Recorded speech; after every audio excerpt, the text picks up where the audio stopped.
L'espoir RDC, meilleur site à Congo. L'espoir RDC, meilleur site à Congo. L'espoir RDC, meilleur site à Congo. Ba papa Bolanda, ba mama Bolanda, ba yaya Bolanda, ba leki Bolanda. L'espoir RDC, meilleur site à Congo. L'espoir RDC, meilleur site à Congo. Vous s'abonner massivement, vous s'abonner. Fidèles téléspectateurs de www.diasporrdc.com, bienvenue. Nous sommes là pour vous, nous sommes là parce que vous êtes là aussi et parce que vous nous aimez bien. Et bienvenue en tout cas. Merci à cette équipe technique qui m'entoure, en tout cas, équipe technique costaud et Zaranangaï à tout moment. Et Tikarangaïté. Merci au directeur technique Dien Simba. Merci à toi, Jérôme Loufoulou. Voilà. Il est aussi derrière les caméras. Merci à mon confrère Killer Kimasi. Et merci à Kilesi, je pense. Kilesi, hein, confrère, merci parce que tu es là, tu m'assistes à tout moment. Merci à vous tous qui nous suivez de partout, Banakin, Banaya Braza, Banaya Mikili Mobimba, en tout cas, Tozawana Ponabino. Et nous sommes ici avec un autre numéro comme d'habitude. Tolobela toujours ma solo, à musicien, Tolobela toujours ma solo, à politique, il y a Mboka au fait en général. Et les loyo, pour na sepeli Sabino, pour na couper Sabino, information sur Toza Nazanga à mon côté, au fait, je suis avec le musicien que vous connaissez bien, il s'appelle Tadé du groupe Maison Mère, au Bignona Soboyebi, au Mokili Mobimbeyebi, à qui je m'en fais déjà dire bonjour Tadé. Bonjour. En tout cas, tu sais pas on a plateau Nabiso et à Diaspora RDC. Et Tadé, dites-nous un peu, les lots te ambio, bandembo na yo, et bimi, mais yo moko apparemment aux s'afficher, qu'est-ce qui se passe? Non, ndembo bimaki dans le bagi fois par rapport à la promotion, ce qui est aux alabongo, c'est dû parce que tout ça qui m'a retard, il y a makambo ya fallait tout chaba CD, kungamo na sala ba CD na ngale temps, na pesa na ba chaîne au moins peso calé et au sala ndemo bo. Mais toutefois le quoi on a bi que ba fanatique si ba yami na bango moi bien. Promotion si la raté, tout ça toujours fort et ça bien. Mais tant que en écoutant tes chansons, te sentir qu'apparemment aux allez qui est aidé par ton père biologique bien sûr, parce que tu es artiste, aux allez qui est aidé par et puis il y a quelques paroliers. Qu'est-ce que tu peux dire par rapport à ça? Ouais, surtout ça, parce que au moni biso toza artiste, nous devons toujours passer par eux pour bango moni trop. Moi composition nzembo tika et ça la bon nzembo faut ko taka moi riff nzembo faut ko taka moi solfège hein nzembo pour et dans la pena rumba et dans la riff et dans la solfège on comprend pour mon akete bat bazoye mba rumba congolaise donc ba vi baza bato ba sali photo les kawana et nous a loko eleki kana censure comme attendant de son vivant on a préféré na immortaliser na moi morceau que non akufi azate ne na comme il fallait ba envoyer mba non de son vivant. À part ça, le roi de la forêt, Baza Bato va contribuer au monde qui toque on a katanze monanga. Ne fût-ce que petit ébélé tes mains à l'obatro. Donc à part toi et Mbawana, ils ont déjà ébélé donc il est quand battu local grand artiste local bango déjà pour nanga ça va vraiment. Yebisa bisona no provenance to mayele wana, hein?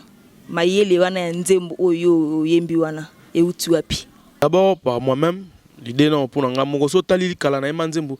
Bazwa bakuya lo lango mingi batika. Ponini nga na tinga mangaye. Bamelana makila na bomwana kutu bakabwana. Ponini na mitungi sarama. Na lekisi tango na ngai pamba.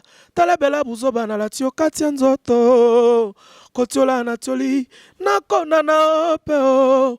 Obelo kola mae bale kotiolaka seko mamae na imba bongo pourquoi na bengango retour interdit nga na moto salaka na dana nukutu vierge par rapport au il faut na pesa na on a cité vu battant au na ba timing tozwa par rapport à orchestre ta toza ba travailleur faut oser la raser là donc muke ba comprendre au ni toza nango donc les amis ba bloquer ou te pas nga ebele za kutu taka nana banze musulu muloko docteur à pasteur na linga opesa ba titre mo te ke za neti terre à terre na koza na yembila musuna mine musu wili musheni to nayembi Fisto Kiboko to nayembi Micho Malala mais nakata Micho Malala lingolo bandeni Micho Malala za oyebe ta vie na ye so beta vie neto lokwa biso tutu kama na bolingo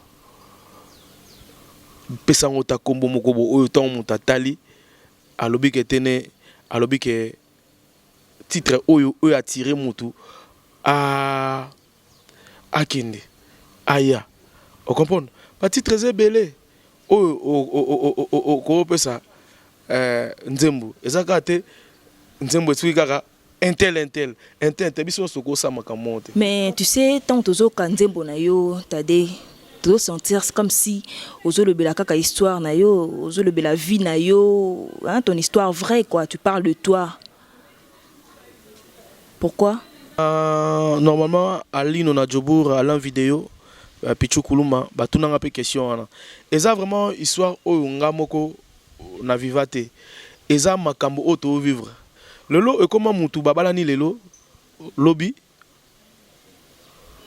bakabwani exemple Lisa Masembo na Tania babetana so babi masa na biso moto kenda libala na e ke toto ke kaka lobby nango ba ke nuit de noces parce que nuit de noces kuna bakabwani kaka mo mwasa beti mobali mbata po amoni ke place ke ndagi wana na Tahiti amoni ke momi azotajwa azotala basi mususu obala nga po ani se ko sentir nga bien te yango ko motala boy mobali mbata incompréhension koti ale bato bakabwani soki bayoka ki fulu avant balinga ba comprendre que te tout homme faillible mutu tout adara na ba problème na ye. Donc que soit beauté à moi si que soit beauté à mobali to ki to kambali to mulai to mukie yeba ke akotala miso so salama po na kotala yeba ke o comprendre que chérie otali kuna po ani ozotala wana ngapi na nango tala no kabwe o comprendre na yo mbala moko o mona makamno sokomi na normal papa bimaki azongi ngo silika boye comprendre que te so na ke na ye boye akopela na kitana ye na boye donc ezaka full na dialogue pour éliminer tout ya divorce o comprendre que te que soit occupé pas pasteur pour apesa bino conseil yepe pasteur azaka pe na fulu ata pe na ba problème so tomber pe na faux pasteur beti faux prophétie et bomi pe sous libala et rebomi ko boma ce qu'il a passé et rata jamais ce que biso tant que maître pas en maîtrise faut to imba makambo o tozo vivre pour batu bazwa makamwa ba oyo amona te ke na yemene na exemple na yembi makambo ya ba extraterrestre o banga o croire te parce que to viva bango te donc fona yemba makambo eza nzoto ngana yo oyo ko simba to ko mona na yembi matiti na yembi nature oza na facilité mona so na yembi te mapata likola mapata eza na leloko boko kuna likola mapata tani ozo mona kaka ke ezo komela batu mingi pasi mais so na yembi na nga bolingo eza na domaine tout comment na valeur ya nzembo na yo tozomona kiza vraiment combattu même na ba clip bazo combattre en moi trop pour na nini vous avez un problème na bato comment ba combat ngo e uti kaka na kati orchestre na biso je peux jamais dire ça combat en général na vie ya mutu eza toujours combat pose ala nazana no o nazala oyoyo eza toujours combat il faut combattre bato obiso oza na danger te ba combattre te so oza oyebi noté po opposition et puis ça raconter mususu force mo pour makambo et mata donc so nazora ba combat parce que ba mona déjà que oyezo ya mabe oyezo ya déjà ndenge mo il faut ba combattre yo pour y ba ba défi à vie donc ba ko combattre yo mais ba vaincre ngaite tade bato bazozela eloko moko malamu epa na yo puisque banzembo na yo bato ba apprécier kango à ce que je sache en tout cas bato ba apprécier kango bato esepelisaka bato bazozela eloko moko ya malamu epa na yo. Tu pourras dire quelque chose par rapport à ça?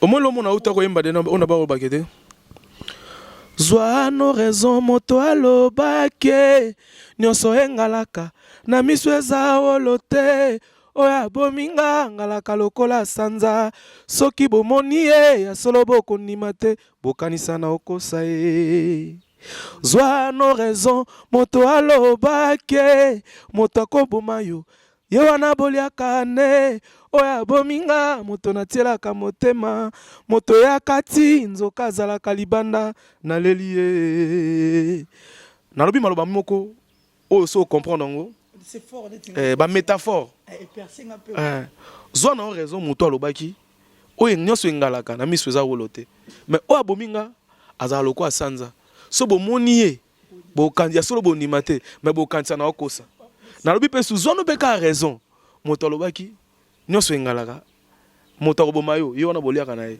oyo abominga moto akati mais moto akati yango nzoka azala ne ya libanda mais naleli so faut expliquer moto yango mona ayaki nabaki ezala introduction na devant la conclusion oyo eza tozobimisaka baoyo towana yango savoir parce que so nzambe permettre patron absolu le roi de la forêt atia maboko ndenge abaki un jour akosa a faveur po toza bato toumeli to mérité pe kana fiske loko moko boye le lisa pe hérité non naloba kaka awa ndenge basala na remarque kaka bon toutefois na robo yango te pourquoi so bo tout na question bo tchaka plus héritier ba frère déplique baza ba frère nanga Fabrice baza après tout entre nous bon ça va je comprends pourquoi bo ba bongo je crois ah ta frère nanga bo alotin justement et bo alotin c'est son style ça rend piètre figure ni makamne bna ndenge na na point na ye makamna te mututu aza et bon le temps aux asima yo aux et puis à mettre qui vient du mot maîtrise c'est clair parce que le comment eza o na koloba ke na baka ke ndenge basana na ron onde basai na David te donc ngai naza tade de Montikil Hollande tade de Montikil en part ça Sorebi le roi de la forêt a benganga première combo a benganga cantique des cantiques. Cantique des cantiques, c'est biblique. Et là, roi Salomon, Ayemba, Moisi Naye, sur 1000 femmes, 1000 femmes, na 500 makang wazala nango, Ayembelaka Moisi Monko. Cantique des cantiques, Ayembelaka, c'est les cantiques des psaumes. Donc, dans le coup là, donc, Maloba, donc, Banzembu, donc, Banzembu. Na lingala pe na Bible nga pe comment cantique des cantiques benga Banzembu. Donc, le roi de fera benga Banzembu. Papa na biso mukula na wenge musique maison mère abanisanga kombo ya San Pedro Saint Pierre na yonde na kotonga etonga nanga ndenge na lobeka bananga libanga bamoni pamba yango simi palais donc libanga yo Pierre na yonde na kotonga etonga San Pedro wana San Pedro, donc va me s'en à San Pedro. San Pedro, donc San Pedro. Après ça on a mis soit il y a patron dans le roi de la forêt. Donc nanga inde na kozwa héritage ya musique oyo papa étant qu'artiste nanga inde na ko hériter makambo sou bat bazwa na wengete. Je te dis ça, c'est vrai. Voilà. T'aider à avoir un peu timide. Hein? Mais comment tu t'en sors? Comment tu fais pour maîtriser ton chef? Il y a répétition. Comment tu fais pour maîtriser l'esprit mon sous? Parce que quand on est chef, il y a quand même facilité. Mon homme te a mis monae, mon homme te a comportement nae, mon homme te a éducation nae. Et Dieu apparemment tu es timide, tu parles pas beaucoup. Comment tu fais pour maîtriser l'esprit nyosoana? Il est facile pour nayo ou comment? Naza entouré na ba yanké. Naza entouré na ba yanké bat timba. Parce que avantage eza nini? Ngaza mutu na timba te. Omo bat timba te devant na biso bat timba te. Ba on badara na force mo bo. So tant yo lo ba mingi tant otale tant yo lo belé démo parce que comprendre ya lo binionso. O maîtriser facilement. Biso to bato to comprendre. Mutu a comprendre na timba bata différent. Ngana comprendre yo ngana ko comprendre que journaliste ko simbela nga micro cheboy. Mais monsieur mususu soki il y a un journaliste mon bois si maintenant micro na yo amoneti esopie donc yo so ngana simbie boy na simbi journaliste mon boy là mususu bango batimba bato moni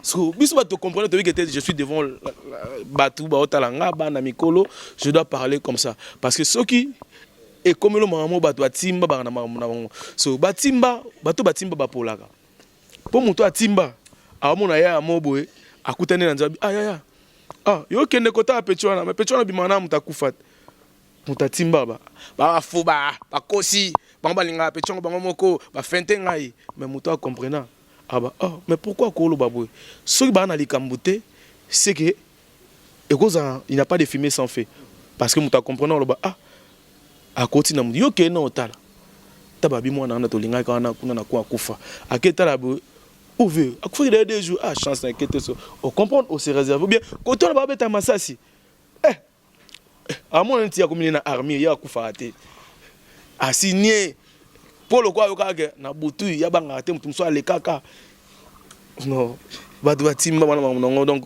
on a été apeka maté à péter donc un même moral ba tu va comprendre ngo toza bato toza calme le roi coach bengene mtaota atterri mtawe psokete ya beta te tikila mutu na mutu musana e boulanger salama pa tade yemba oh coach benge mes condoléances na yo na bi ko auto perdre maître Washino Mbombo mais on est toujours de cœur va maître coach Willy malala ba CG Nabiso Firmin CG Nabiso CG Micho malala CG Nabiso Willy, il y a Dragon, donc bon donc bah Firmin Mumbele bah tout nabi qui a affecté tous les joueurs Nabiso, bah Chancel Mbemba, bah Dembokani, bah tout mes condoléances.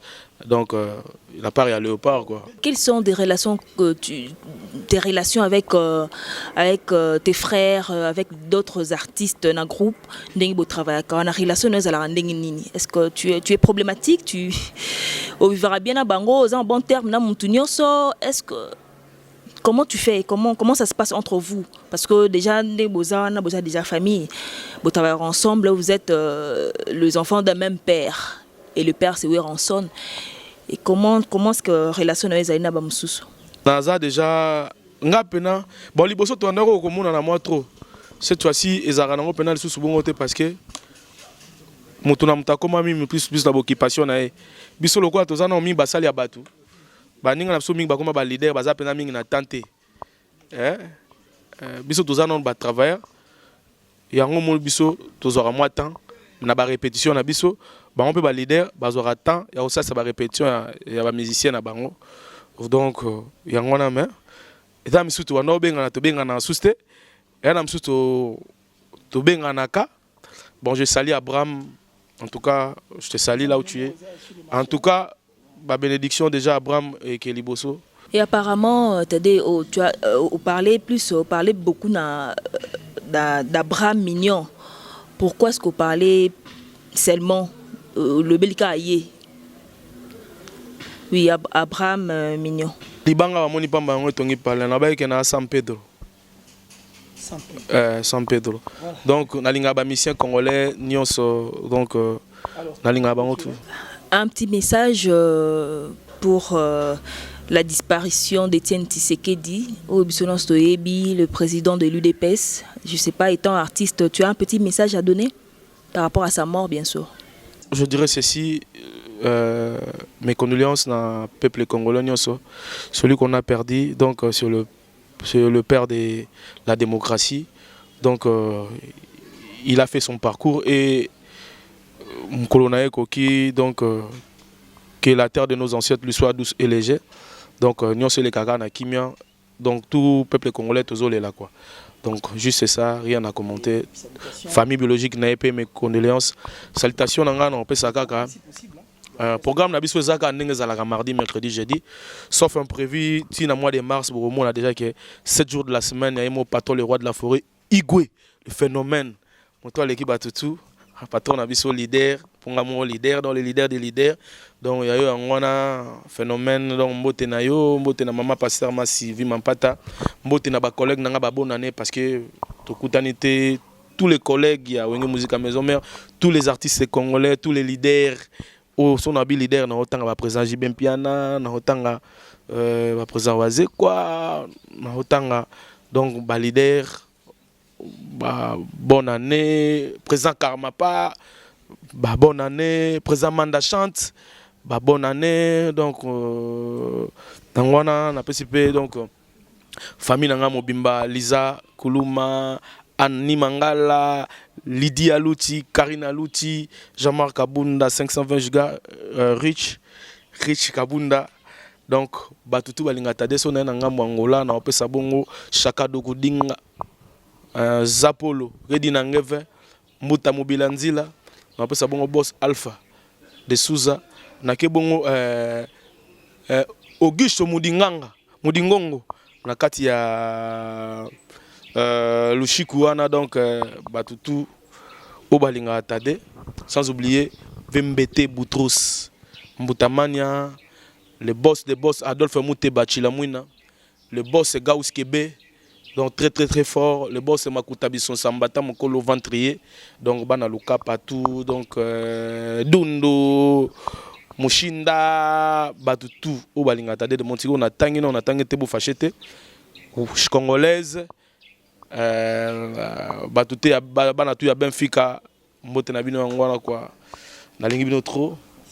Merci Ntimba. Donc, voilà, chers téléspectateurs, merci, Bolandi Bisso en tout cas, du début à la fin. Merci beaucoup à vous tous qui nous ont suivis de partout. Et je rappelle que Toyambaki Tade, qui est l'un des musiciens, il y a Maison Mère, le président Ezaoué Ranson, Bisson Sotoyebi, et Tolandi Bisso Nyonso, Nenge Apesi To a expliqué évolution Yanze Bonaye, et puis il y a groupe, et j'espère que bana kin nyonso bolinga tade bana kin nyonso balinga ka maison mère bana poto bana partout bana braza. En tout cas nous sommes là pour vous, nous sommes là pour vous apporter juste de bonnes nouvelles et des informations sûres, parce que émission oyo beto bengango lobela to lobela tozo lobela juste pour vous informer, juste pour vous faire plaisir. Et là, je m'en vais dire un grand merci. Namusala Kitoko et Salemi, merci à toi, les directeurs techniques d'Intimba. Merci à notre stagiaire Jérôme Loufoulou, merci à mon confrère Killer Kilessi, il est tout le temps là pour m'assister, et merci au directeur général de ces sites, Pirous Bunga, merci à toute sa famille, et merci également à vous, chers téléspectateurs, bienvenue sur de partout, à Ali Mouini, à Nicole Mouini, depuis Canada, à tous les enfants en tout cas. Merci également à Dadi Mamaye, depuis Paris. Merci à vous tous en tout cas, Bolingaka émission, Tolobela, Bolingaka Diaspo, RDC. Puis je signale une chose, chers téléspectateurs, que bienvenue sur Bozana, message à relancer, Bozana Loko Akoloba, Bozana Loko Bolingi Bosala et les cananettes na site na biso fait. Notre numéro est là, le numéro est affiché juste au bas de l'écran, donc vous allez, pouvez bien appeler, nous serons là, en tout cas s'il faudra descendre sur le terrain, on le fera pour vous, parce qu'il y a des amoussa nabiso et deux ans pour le Sabino. Merci en tout cas de rester branchés, on se retrouve prochainement avec un autre numéro. Au revoir. Diaspora RDC, ensemble de communautés congolaises dispersées à travers le monde.